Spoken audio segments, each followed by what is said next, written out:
Yo guys, perseteruan Trump dan Powell belum mau selesai. Sementara para investor kripto yang telah menunggu keputusan untuk pemotongan suku bunga yang akhirnya tidak juga terjadi, dan hal ini pun diharapkan juga oleh Donald Trump sebagai presiden, dan Powell masih hawkish teman-teman. Ditambah lagi, berdasarkan sebuah analisis, bahwa bulan Oktober adalah puncak harga untuk bull runs. Teman-teman, menemani kalian menikmati kopi pagi, mari kita discuss lebih dalam terkait berita ini. Untuk itu, let's dive in my friend. Welcome back everyone to Black Cuan. Terima kasih telah mengupdate berita kripto dari channel ini. Teman-teman, ketika saya merecord video kali ini, harga si Bitcoin sudah diobrak-abrik, alias dia turun, dia naik lagi ketika The Fed kemarin itu sempat hawkish ya, dan sampai sekarang sih masih hawkish. Kemudian dia turun sampai ke level 116.000, kemudian dia sempat juga dia naik ke 118.000 dan sekarang ini berada di 117.000. Teman-teman, ini bukan berita yang baru ya terkait dengan Powell dengan Trump.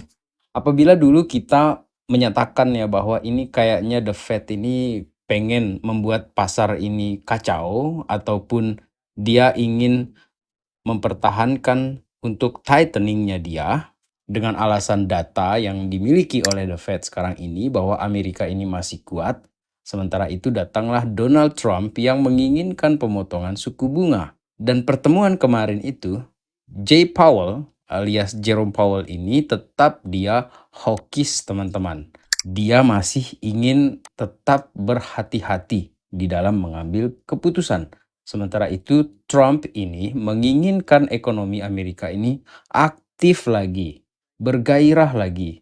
Tetapi Powell, ya seperti saya katakan tadi, dia ini betul-betul otak batu ini kayaknya ya, si Powell ini. Dan Trump ini saking jengkelnya teman-teman, kita bayangkan ini seorang presiden di Amerika, saking jengkelnya dia sendiri yang pergi ke kantornya The Fed di sini, dia pergi tegur ini Powell ini. Jadi saya membayangkan kayak gimana dia tegurnya ya. Mungkin dia panggil, sini kamu. Kamu ini saya yang pilih kamu katanya dia. Saya pilih kamu, tapi kamu mau mengikuti bideng aja kamu ini. Jadi kurang lebih itu yang saya bayangkan ya teman-teman dalam hal ini. Jangan diambil serius bagian yang itu, tetapi menurut data di sini yang menarik adalah bahwa Trump ini pun sudah menjelaskan kebijakan tarifnya dia itu tidak akan memicu terjadinya inflasi yang berlebihan teman-teman. Tetapi tetap saja dalam hal ini Jay Powell menantang kayaknya. Dan hal yang unik juga ya terkait pertemuan Powell itu ataupun The Fed ya teman-teman. Semenjak tahun 1993 itu baru sekarang terjadi yang namanya itu dissent. Kalau di persidangan itu dissenting opinion atau penolakan resmi ya. Dan kali ini ditolak oleh dua gubernur The Fed sendiri, yakni Michael Bowman dan Christopher Waller teman-teman. Kita sering berbicara tentang Christopher Waller yang menyatakan bahwa The Fed ini sudah seharusnya melakukan pemangkasan suku bunga. Jadi yang bisa kita katakan sekarang ini adalah bukan tentang The Fed ini versus the market, teman-teman. Berdasarkan Sanaka ya, postnya dia di sini, this is no longer Fed versus market, but ini adalah tentang Trump versus Powell. Dan ini akan segera berakhir, teman-teman. Kayaknya Trump ini udah jengkel betul nih sama The Fed ya, atau Powell ya dalam hal ini. Jadi dia sampai bikin tweet di sini, dia katakan ini too late. Pokoknya kata-kata kasar lah diucapkan oleh Presiden Trump di sini ya. Too angry, kemudian telatlah kamu di sini, kamu ini ya udahlah, kata-katanya nggak enak ini kita baca ya teman-teman. Dan negara ini is paying the price, dan negara ini akan membayar dengan harga yang mahal akibat kebijakan yang salah yang diambil oleh Jerome Powell. Teman-teman, menurut kalian ini apakah Jerome Powell ini sudah melakukan hal yang benar atau justru Donald Trump ini yang memaksakan kehendaknya? Bagi teman-teman yang mendukung Powell ataupun kontra dengan Powell, coba tuliskan opini kalian di kolom komentar teman-teman. Saya lanjutkan di sini. Akibat yang terjadi dari perseteruan kemarin itu ya, Powell yang tidak mau mengikuti kehendaknya Trump, yang meskipun kita tahu ya secara normatif, secara di depan umum, The Fed itu harusnya kan independen, teman-teman. Akan tetapi di Indonesia kayaknya beda ya hal tersebut. Karena di Amerika saja Trump ini kan blak-blakan dia nyuruh si Powell ini untuk turunkan suku bunga. Dan apalah yang terjadi? 24 jam terakhir, 143.974 trader kegocek market BTC. Dia tumbang ke 116.000, balik lagi ke 118.000. Dan teman-teman, kita geser sebentar ke Indonesia. Ini menarik ya untuk kita bahas. Sebentar saja saya minta waktu kalian. Ada resiko kena blokir nih rekening. Jadi kalau katanya Angga Andinata, yang nggak punya resiko kena blokir itu simpan Bitcoin, teman-teman. Jadi kalau kalian setuju, berikan like di video kali ini. Kalau kalian setuju dengan pendapatnya Angga, simpan Bitcoin aja, nggak bakalan diblokir sama PPATK ya. Kemudian teman-teman ya, di sini ada 140.000 juga akun yang sudah diblokir. Dan teman-teman, satu lagi informasi yang menarik dari negara kita tercinta ini, Menteri dari Pak Prabowo ini menyatakan ya, Mentan Amran ini, dolar ini bisa ke Rp1.000 per $1, asalkan hilirisasi ini jalan dan siap-siap Indonesia jadi superpower. Buat kalian yang mendukung Menteri Pak Prabowo ini, coba tuliskan pendapat kalian, atau kalian yang percaya sekali ini akan terjadi, teman-teman, dalam beberapa waktu ke depan. Coba tuliskan pendapat kalian. Saya ingin tahu, apakah yang akan terjadi dengan Indonesia seandainya Rp1.000 ini per $1, teman-teman. Kemudian kita balik lagi ke permasalahan yang saya katakan di awal tadi ya, bahwa bulan Oktober itu merupakan puncak dari bull run sekali ini, teman-teman. Jadi peak-nya itu akan berada di tanggal 1 bulan 10 2025, dan kita ini sedang berada di sini nih, sahabat Black Cuan. Disinilah yang saya katakan bahwa perseteruan antara Powell dan Trump di sini belum mau selesai, atau memang ini sengaja tidak mau diselesaikan cepat-cepat supaya mereka ini punya alasan nanti nih. Ketika market ini turun, bisa jadi Trump akan bilang, Powell sih dia nggak mau turunkan suku bunga, jadinya pasar ini turun deh, tumbang deh, masuk deh bear market. Nah, itu kan alasan yang saya buat-buat ya, teman-teman, berdasarkan imajinasi saya nih.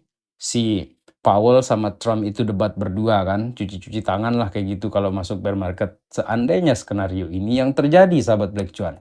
Dan adapun alasannya di sini adalah karena ini sudah masuk ke fase yang dianggap sebagai puncak halving ya, pasca halving itu terjadi di bulan Oktober tersebut, teman-teman. Jadi harap dicatat bahwa ini adalah sebuah skenario bahwa di Oktober nanti BTC ini akan turun nantinya itu sampai ke 55.000. Jadi bayangkan teman-teman, dia akan turun dari level 118.000 ke 55.000. ETH balik ke 1.400, Solana balik ke $75. Ini bukan tentang saya yang bearish, tetapi inilah yang terjadi ketika bull runs itu berakhir, teman-teman. Dan smart money ini akan merotasikan uang mereka sebelum para retails ini keluar dan mereka sudah memahami permainan ini udah over, ini udah selesai, kita out. Dan ditinggalkanlah para retail yang sangkut-sangkut di sana, teman-teman. Saya yakin sekarang ini terpecah ya analisanya, bahwa ada yang pro dengan bull run ini akan lanjut sampai 2026. Kemudian ada juga yang menyatakan, waduh ini saya sudah keluar ini, atau saya sudah pelan-pelan out di sini. Di mana posisi kalian sekarang ini? Kalian tim yang mana? Yang pro dengan bull run ini akan lanjut sampai 2026, atau kalian adalah tim yang sudah menyatakan ini menjelang kita ini ke bear market, teman-teman? Coba tulis juga jawaban kalian di kolom komentar. Kayaknya dari tadi saya minta opini kalian terus nih. Oke, itu tujuan saya memang ngajak kalian diskusi ya teman-teman, sambil kita ngopi-ngopi pagi ini. Selanjutnya teman-teman, kalau kita berbicara mengenai all season yang sampai sekarang ini dikatakan sudah terjadi, kemudian ada yang katakan juga belum terjadi all season. Teman-teman, saya ingin memperlihatkan sebuah grafik kepada kalian mengenai Bitcoin per ETH, teman-teman. Ini adalah pola pergerakan yang bisa kita lihat untuk membandingkan ibunya altcoins ini bergerak seperti apa? Si BTC-nya terhadap Ethereum di sini teman-teman, maka disinilah terjadi alt season. Coba saya perbesar sedikit. Ya, seperti ini teman-teman ya. Ketika 2020 ini terjadi muncak ya untuk BTC per Ethereum di sini, per ETH di sini dengan time frame 1 bulan.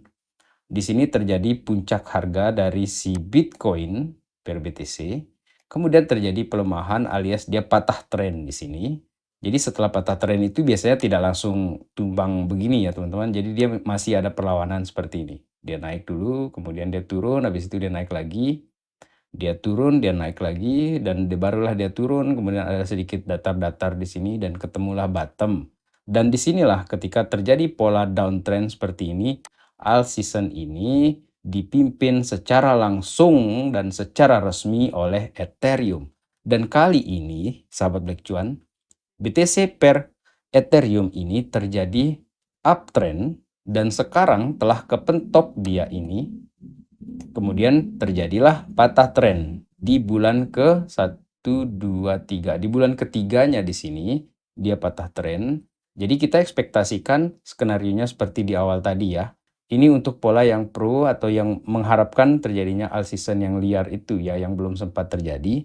Jadi teman-teman, kemungkinan besar dia akan turun, kemudian dia ada sedikit perlawanan di sini, dia turun lagi, naik lagi di sini, turun lagi, naik lagi dikit di sini, turun lagi. Pokoknya dia downtrend seperti ini, teman-teman. Jadi tidak ada gambar yang langsung turun begini. Nah, disinilah diekspektasikan ETH ini akan memimpin yang namanya itu alt season. Dan selama ini kita ketahui kan bahwa dia ini masih buat saya pribadi dianggap sebagai mother of all alts ya, teman-teman. Oke, dan sekarang ini kalau kita mau lihat gambaran yang lebih besarnya mengenai altcoins, kalau tadi itu cuman Ethereum ya. Sekarang ini kita lihat untuk total market cap yang mengecualikan BTC dan Ethereum, teman-teman. Ini sangat menarik karena ini ada channel yang uptrend di sini selama 2023. 2024 sempat kepentok di sini di support ya, yang meskipun ada jebol-jebol di 2025 awal, kemudian kemarin itu juga sempat jebol karena ini time frame yang per 3 hari, teman-teman. Jadi, kalau misalnya skenario bear tadi itu terjadi, maka sekarang ini kemungkinan besar dia akan terjadi kenaikan sampai di Oktober di sini, baru setelah itu dia tumbang.